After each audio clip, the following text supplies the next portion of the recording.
Bom dia, irmãos. Com a graça de Deus, estamos novamente aqui para estudar e aprender da sua palavra. E hoje nós vamos dar sequência nos estudos a respeito de parceria entre homens e mulheres na obra de Deus.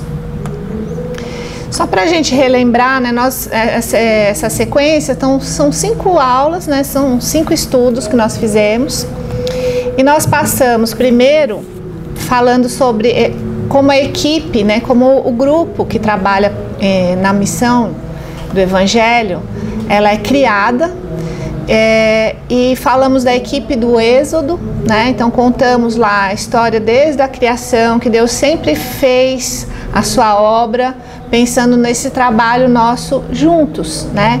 A criação é feita uma combinando com a outra de forma a levar a palavra de Deus, a louvar a Deus. Esse é o nosso objetivo, o objetivo da criação de Deus. Então a criação existe para a honra e glória do nome de Deus. Cada ser criado é para cooperação e colaboração nesse propósito. Tanto os animais, as plantas, mares, né, astros, todos nós, homens e mulheres, para a honra e glória do nome de Deus. A segunda lição, ela falou sobre parceria na criatividade, né? Como a obra de Deus, né, é feita em parceria para que se realize a obra de Deus. Como exemplo, foi tratado sobre a construção do tabernáculo, de como cada parte era importante, em cada detalhe, para realizar a obra de Deus. Então, para que o tabernáculo fosse construído em cada detalhe, em cada mínimo preciosismo, né, da construção, para chegar até o Santo dos Santos, a construir aquele lugar santo, era necessário a participação de todos, né? Em cada detalhe, em cada objeto, na doação, na abdicação. Então, isso era parceria na criatividade, na construção da obra de Deus. Então era bênção, né? Tanto você ofertar, né? Fazer parte daquela obra, ofertando, era bênção você trabalhar, e o trabalho é para todos, não é para um, é para todos nós. Então, desde quem constrói, quem tece, quem borda, quem recepciona, né? Quem cozinha, quem limpa, quem coordena, quem presta ao culto, todos eles fazem parte do trabalhar juntos, trabalhar em equipe na obra de Deus. A bênção de fazer parte desse grupo é parte dessa obra de Deus sendo realizada, né? Estar fazendo parte desse grupo é uma bênção. A bênção também de fazer parte tem as suas dificuldades, né? Então nós estudamos isso também. Então, às vezes uma comunhão que é deficiente, às vezes uma visão distorcida do que é trabalhar em equipe, né? Achando que um é melhor que o outro, ou um que tem uma função mais importante que o outro. E isso também pelo desconhecimento bíblico, né? Que a gente muitas vezes erra no trabalhar em equipe. Mas no episódio do tabernáculo, onde nós estudamos sobre essa criatividade, né, dentro da obra de Deus, esse trabalhar com criatividade, a gente aprendeu que cada um tem seu lugar, tem seu papel, né, sem a presunção, sem depreciar o outro. E foi isso que a gente aprendeu quando estudamos juntos sobre o tabernáculo, a construção do tabernáculo. A terceira lição tratou de parceria produtiva, né? Como foi exemplificado a Priscila e Áquila, né? O papel que eles tiveram na produção, na expansão do Evangelho, né? A gente trabalha muito com os discípulos, né? O próprio Paulo, que é o grande disseminador, né? Divulgador do Evangelho. Mas Priscila e Áquila tiveram um papel fundamental de suporte, de incentivo para que Paulo saísse e pregasse o Evangelho. Essa parceria que eles tiveram, né, foi fundamental para que Paulo pudesse sair, para que Paulo fosse incentivado a levar a palavra de Deus. Então, a função deles demonstrava ali maturidade, né, nas relações da vida. Então eles tiveram muita maturidade para lidar com as dificuldades, com as perseguições, né, para levar adiante o evangelho, um comprometimento com o reino de Deus absoluto, né, a ponto de arriscar suas vidas por conta do evangelho, abrir as portas de suas casas para levar o evangelho. Fizeram viagens missionárias com Paulo. Então a função deles ali demonstra uma maturidade profunda nessas relações que a gente tem, né? Porque não é fácil lidar com o outro, né? E muitas vezes você apoiar para que as coisas aconteçam em prol do reino de Deus. Também tiveram uma visão de servir a Deus fazendo as tendas ali, né? Eles, naqueles momentos também, eles estavam aprendendo, estavam ensinando também a Paulo antes de que ele fosse a campo. Então tiveram um papel de apoio muito grande, né?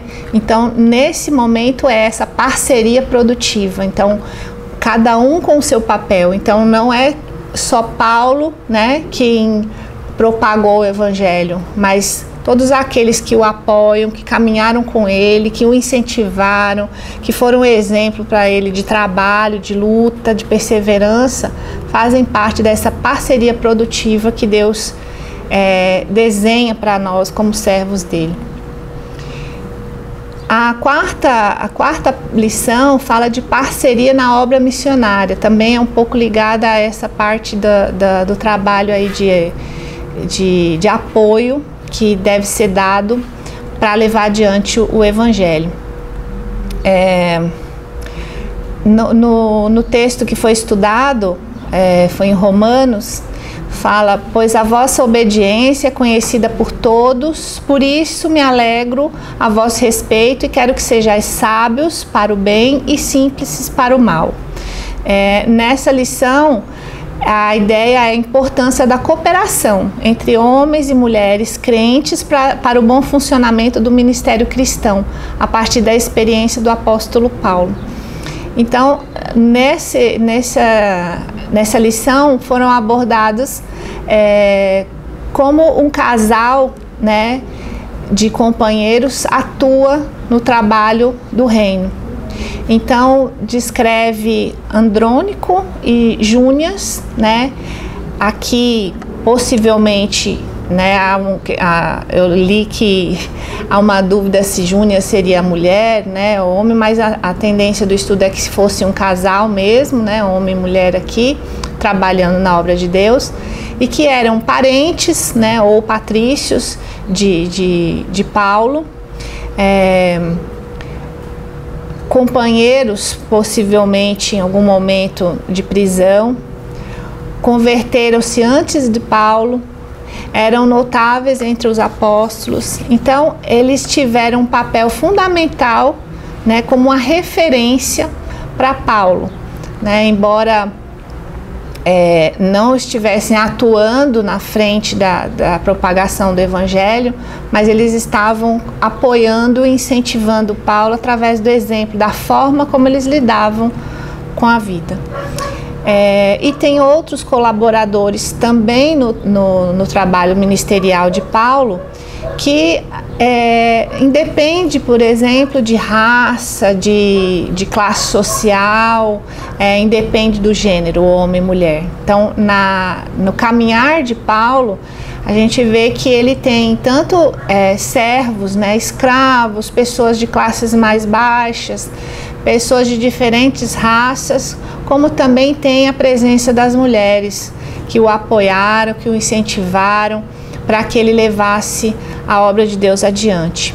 Então Paulo traz uma lista, né, de nomes em que ele vai saudando, ele vai agradecendo, ele vai levando para os outros irmãos, dizendo: olha, lembro de Áquila, lembro de Priscila, e ele vai citando esses nomes todos. E ali temos tanto pessoas mais simples, pessoas de diversas raças, mulheres, homens, e todos eles compõem essa parceria necessária para a obra de Deus. Na quinta lição e a última lição dessa sequência, a gente vai falar sobre a parceria cristã em meio à corrupção. Esse é o tema da lição. Eu confesso que quando eu li, eu achei que seria numa outra linha, né? Mas na verdade, quando a gente fala de meio à corrupção, é esse próprio ambiente que nós vivemos, que é um ambiente corrompido pelo pecado. É um ambiente não está ligado à política, nada disso, mas está falando também, né, da política, de todo o meio que a gente está sujeito a uma corrupção humana profunda, mas está ligado às relações humanas, né? Como que nós, como cristãos, né, temos que atuar em meio a esse mundo que está corrompido, que está corrompido pelo pecado, que está alterado por conta do pecado. O texto base dessa lição está em Tito, capítulo 1, do verso 1 ao 14. Eu não sei se vale a pena a gente ler todo o texto aqui, mas vamos pegar uma parte do texto. Até sem internet. Bom,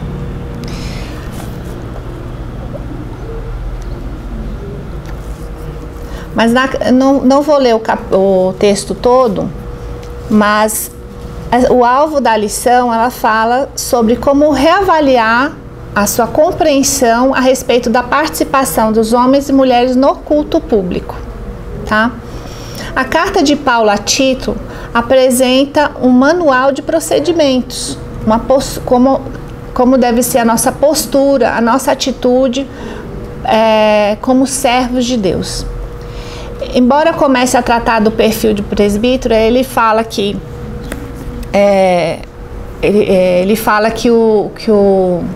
o servo de Deus, o presbítero, ele tem lá uma série de características, né? E depois ele vai descrevendo também como devem ser as mulheres, como devem ser os jovens. E aí ele vai traçando qual seria esse perfil do cristão, tá? No texto, eu vou ler ali do 5 até o 9, ele traz: por esta causa, e essa escrita de Paulo a Tito, por esta causa te deixei em Creta, para que pusesses em ordem as coisas restantes, bem como em cada cidade constituísses presbíteros, conforme te prescrevi. Alguém que seja irrepreensível, marido de uma só mulher, que tenha filhos crentes que não são acusados de dissolução, nem são insubordinados. Porque é indispensável que o bispo seja irrepreensível, como despenseiro de Deus, não arrogante, não irascível, não dado ao vinho, nem violento, nem cobiçoso de torpe ganância.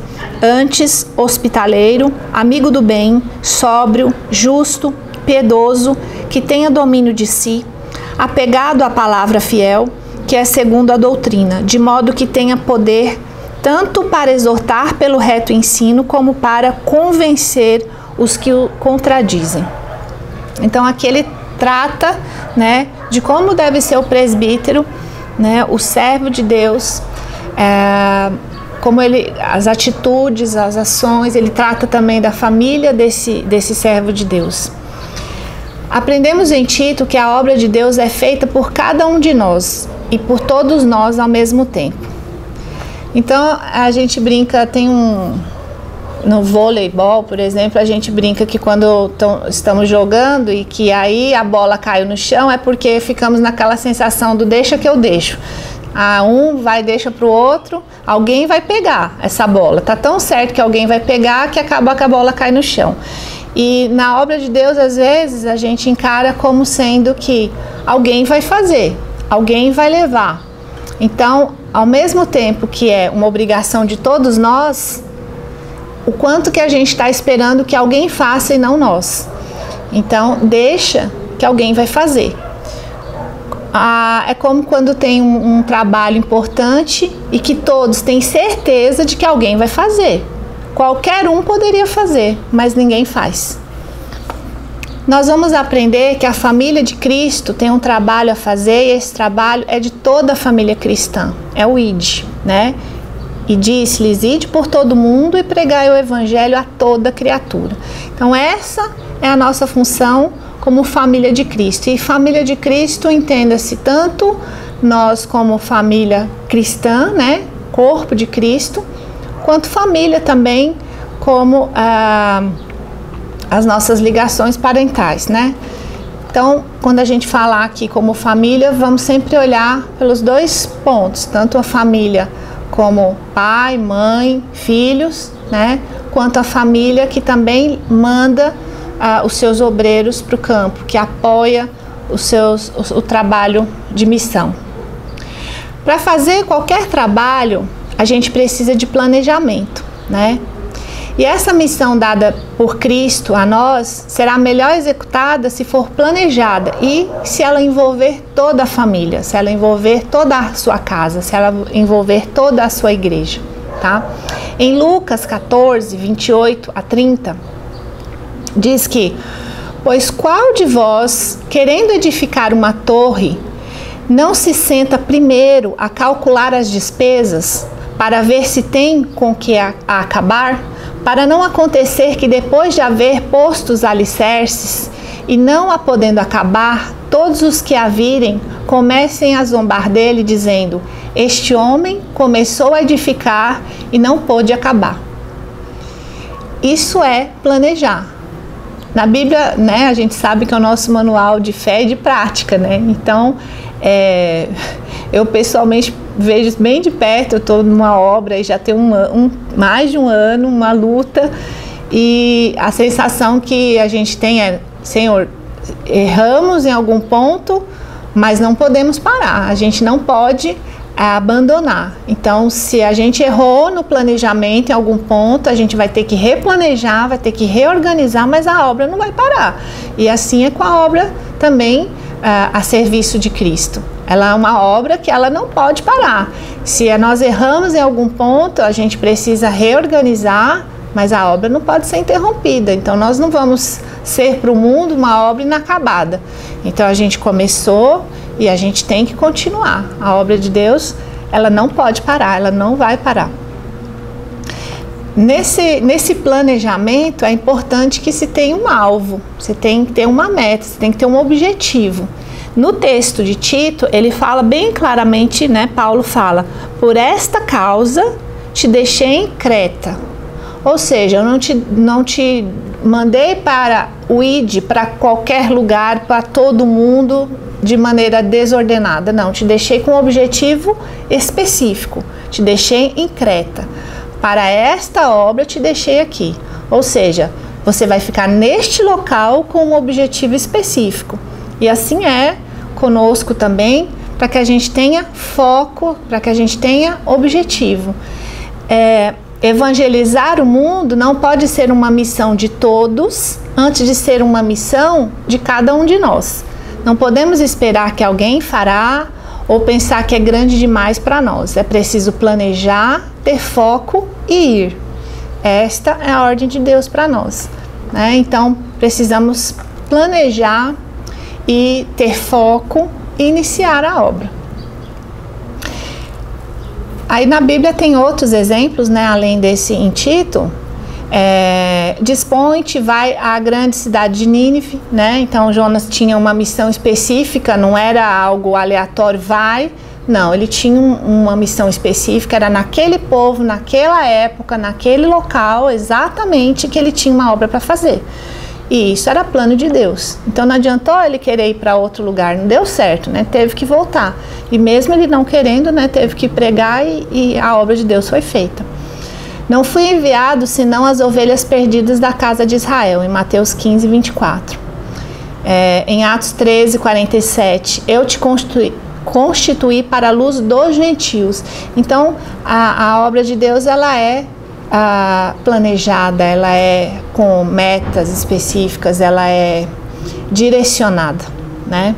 Então, assim também o nosso serviço para Deus, ela não pode ser aleatório, ela tem que ser planejado, tem que ser executado com calma, com tranquilidade.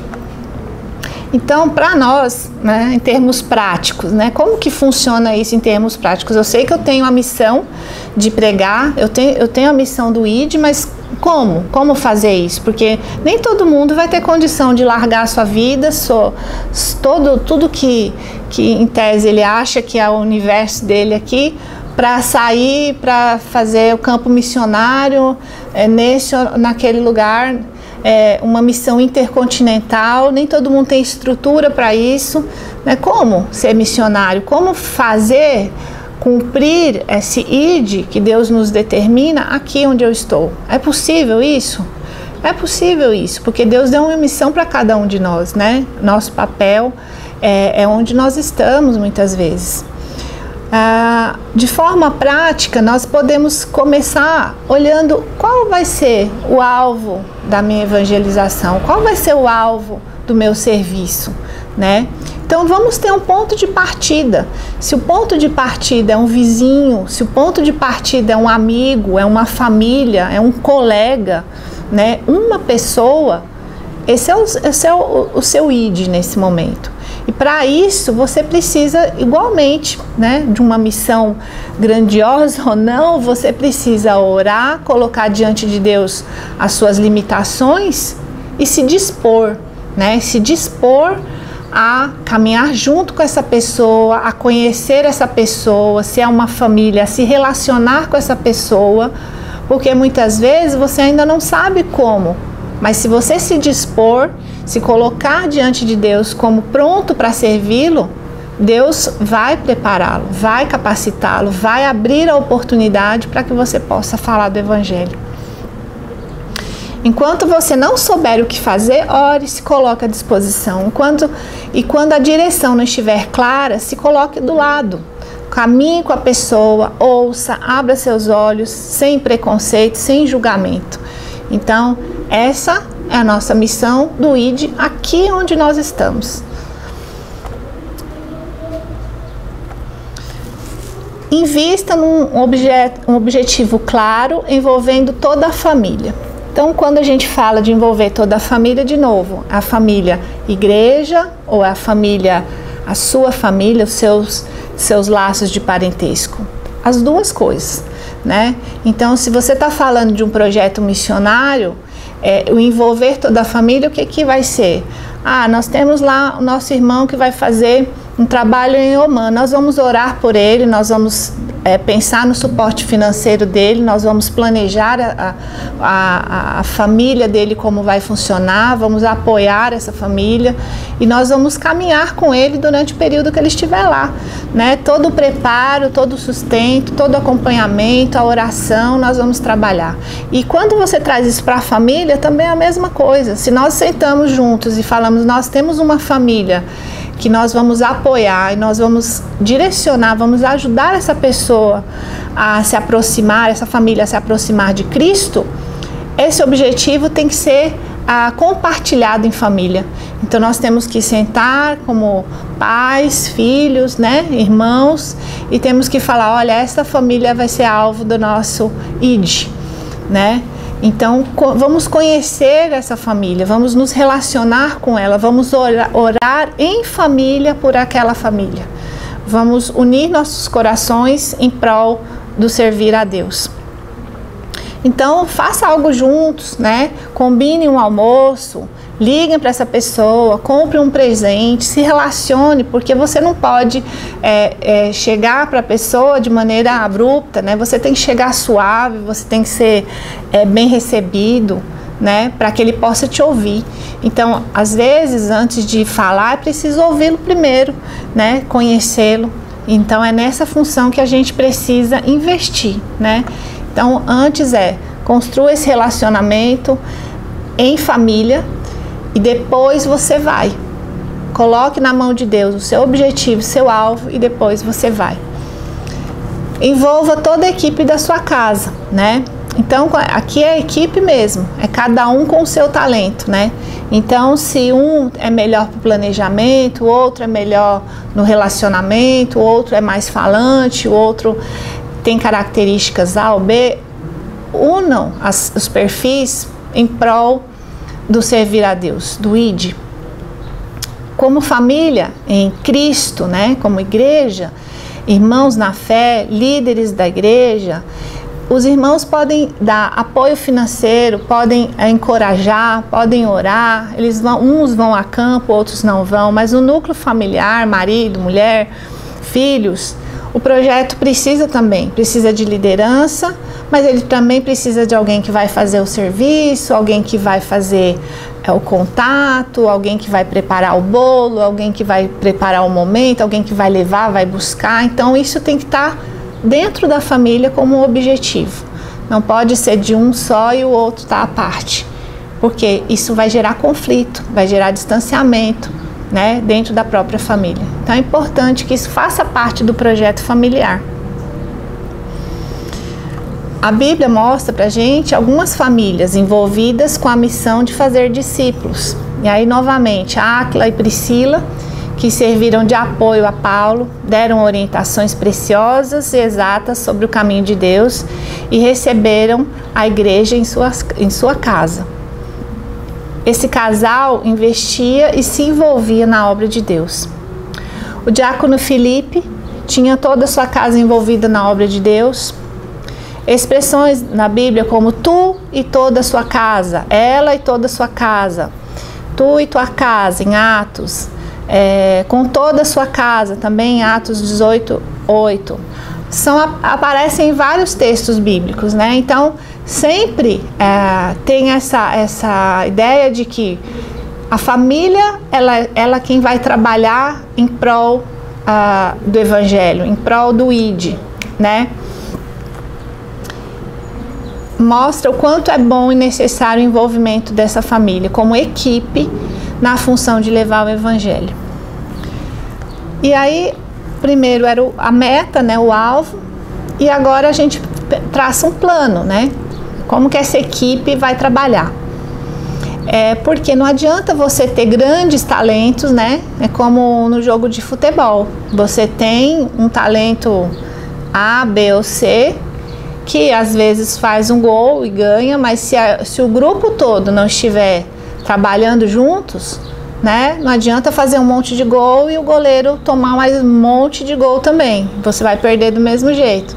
Então, se nós não orquestrarmos, nós não organizarmos a nossa equipe, não tem como ganhar o jogo. E uma orquestra de música, por exemplo, grandes talentos musicais, fazem sons lindos individualmente, mas se não orquestrados, se não organizados, eles não vão fazer um som harmonioso, não vão fazer um som de qualidade, porque não tiveram um bom maestro. Então, é necessário que haja uma liderança dentro dessa equipe, é necessário que haja um planejamento para que ela possa atuar.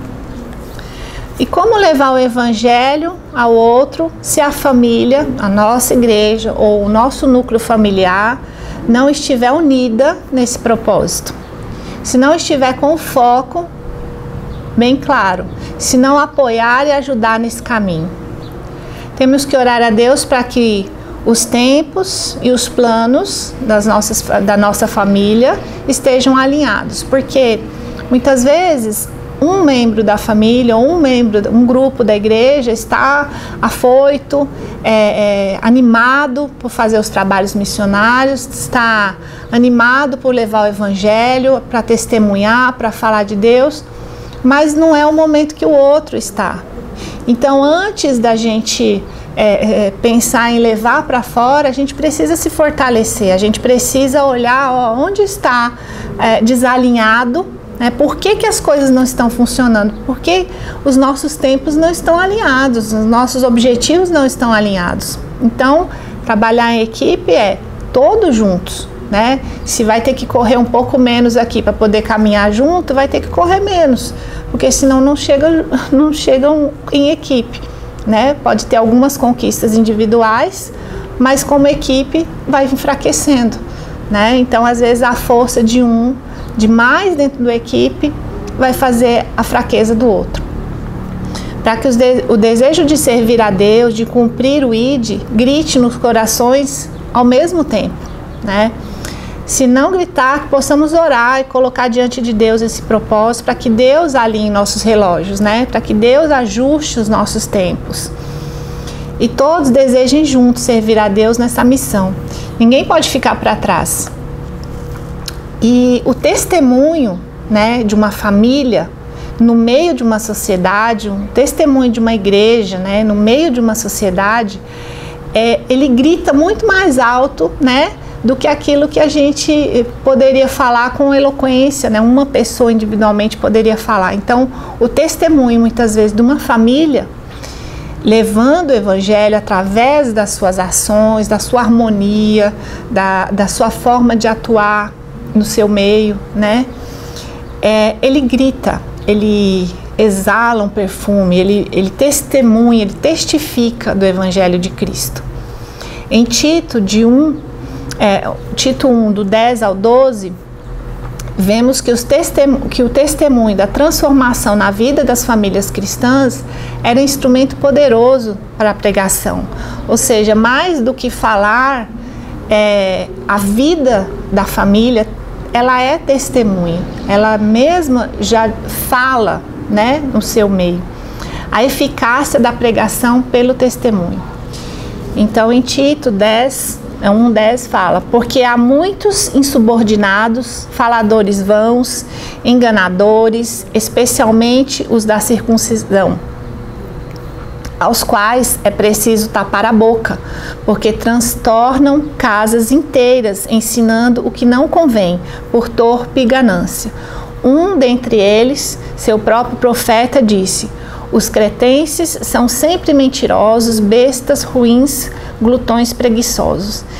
Aqui fala de como era aquele meio, de como era aquela sociedade, né? E você trazer que ao serem convertidos, essas famílias, elas passariam a trazer pessoas em harmonia, pessoas corretas, justas, bons cidadãos. Isso naquela sociedade era como se um bálsamo, né, para quem vivia no meio tão corrompido, um meio tão destruído, né, pessoas gananciosas, torpes. Ver ali famílias transformadas era um maior testemunho, né, do que qualquer palavra. Então, a transformação através da ação, da atitude dessas pessoas era o maior grito, né, do Evangelho. Eram conhecidas essas pessoas da cidade como mentirosas, preguiçosas, descontroladas na comida, né? Agiam como animais selvagens. Então, nesse ambiente, a eficácia da mensagem do Evangelho, ela tem muito mais penetração se ela for pelo testemunho, né? Porque não adianta você falar, né? Tem que ser assim, o assado. Não, você precisa mostrar uma família em harmonia, uma família vivendo bem, como dizendo, olha, somos diferentes, dá para ser diferente, né? Cada família teria a responsabilidade de mostrar aos cretenses os resultados da ação do Evangelho de Cristo: vidas transformadas, lares restaurados, jovens ajustados, casais felizes. Contra essa mensagem proclamada na prática, não tinham que contestar. Então, era a forma de alcançar essa sociedade corrompida, era mostrando esse povo unido, feliz, em harmonia, né? Então não tinha o que contestar, não tinha o que debater, era ver, né? O poder da influência e penetração de uma família que vivia o Evangelho seria muito maior do que apenas o de um pregador eloquente. Até mesmo porque os cretenses tinham profetas que já lhes exortavam quanto à vida de mentiras e desregramento à mesa, mas isso não surtia efeito. Talvez porque esses profetas apenas pregavam e não viviam seus próprios ensinamentos. Né, faça o que eu digo, mas não faça o que eu faço. Então, muitas vezes, é nesse momento que nós falhamos, né? Então, a gente precisa que a gente exale o perfume da salvação, né? Isso é através das nossas ações, das nossas posturas. A sociedade se voltará para uma luz que brilha no meio da escuridão ou para o sal que traz algum sabor numa cidade insípida. Daí a importância de sermos luz e sal para a nossa sociedade e a boa fama da palavra de Deus ser protegida. Então nós temos uma missão, né, muito importante dessa boa fama, né? O que nós fazemos, como nós fazemos, a nossa atitude fala muito, prega muito, né? E isso é muito importante. O resultado disso, a salvação de todos os homens. Ou seja, o plano de Deus é que todos os homens sejam salvos e cheguem ao pleno conhecimento da verdade. Qual seja, que todos os homens sejam salvos e cheguem ao pleno conhecimento da verdade. Esse é o plano de Deus, né? Mas qual seria esse plano, o auge disso, né? Olhando para uma sociedade, para uma cidade, né? Imagina que você tivesse famílias bem estruturadas, bem ajustadas, nas quais as mulheres mais velhas ensinam as mais novas, né, a arte do casamento. Os homens idosos se apresentam sensatos, responsáveis, sadios na fé. Os jovens bem estimulados a serem criteriosos. Funcionários aprendem a obedecer, a serem subordinados a seus patrões com respeito, mantendo uma vida honesta, leal. Líderes tomam como princípio ser modelo nas boas obras, apresentando uma linguagem sadia e clara. Que bom, né, que a gente conseguisse chegar nesse ponto. Mas esse é o objetivo, né? Quando fala que a palavra de Deus deve alcançar a todos, é nesse objetivo, para que a gente possa ter uma sociedade que viva em harmonia. Esse é o plano de Deus para todos, para a nossa sociedade como um todo, para a nossa vizinhança, para a nossa cidade, para as nossas escolas, para o serviço público, para as empresas, para o nosso negócio, para o nosso país. Esse é o objetivo. E o poder da mensagem do Evangelho, ele precisa ir muito além das paredes da igreja. As paredes da igreja, elas precisam entrar em cada casa. Então, para que ele possa se expandir e alcançar essa nação, que ele possa depois expandir e alcançar outras nações, antes ele precisa sair da igreja e ele precisa entrar na nossa casa.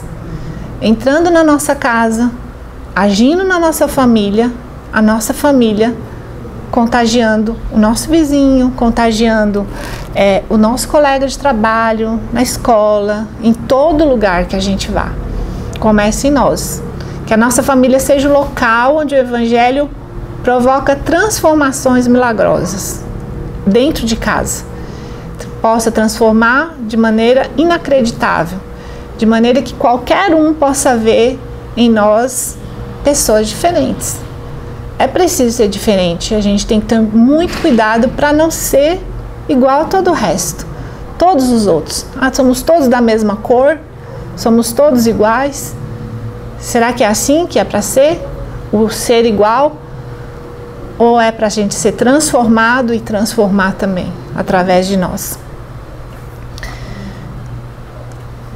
A qualidade de vida dos cristãos deve produzir um intenso desejo de conhecer Jesus nos moradores dessa cidade, nos moradores desse país, na nossa sociedade. A sociedade, por mais corrupta que ela seja, ela será modificada pela vida dos cristãos. Quando estes investirem em viver em casa as verdades ouvidas na igreja. Quando nós trouxermos extrapolarmos, na verdade, das paredes da igreja para dentro das nossas casas, para dentro das nossas famílias, a palavra do Evangelho, né, a palavra de Deus, aí a gente vai conseguir realmente transformar a sociedade. A gente vai conseguir cumprir o ID que Deus nos determina. Vamos transformar o nosso viver em casa. Em casa deve ser em congregação, onde um apoia o outro, olha, se preocupa de verdade com o outro também, com as suas lutas, com as suas dúvidas, com seus temores. A gente precisa orar junto, a gente precisa ouvir, a gente precisa admoestar, compartilhar nossas angústias, as nossas vitórias também. É importante que a gente compartilhe para que isso também seja renovo para o outro, os nossos ganhos e as nossas perdas. Lucas relata sobre uma igreja que vivia numa simplicidade do Evangelho, dentro da simplicidade do Evangelho, que praticava em casa as verdades ouvidas no templo, onde perseverava diariamente, que tomava suas refeições com alegria e singeleza de coração, que louvava a Deus e contava com a simpatia dos moradores da cidade. Enquanto isso, a Bíblia fala que acrescentavam-lhes o Senhor dia a dia os que iam sendo salvos. Então, aquela igreja primitiva, a gente olha assim e fala assim, olha que bom, que gostoso que devia ser aquele lugar, onde as pessoas estavam juntas, apesar, que não era um ambiente tranquilo não, porque estava cheio de perseguição em volta, eles estavam sujeitos a uma série de proibições, de perseguições mesmo, mas ali juntos eles estavam fortalecidos porque eles estavam na simplicidade do Evangelho de Jesus, Tudo que tinha de um era para o outro, um olhava pelo outro, um cuidava, zelava pelo outro.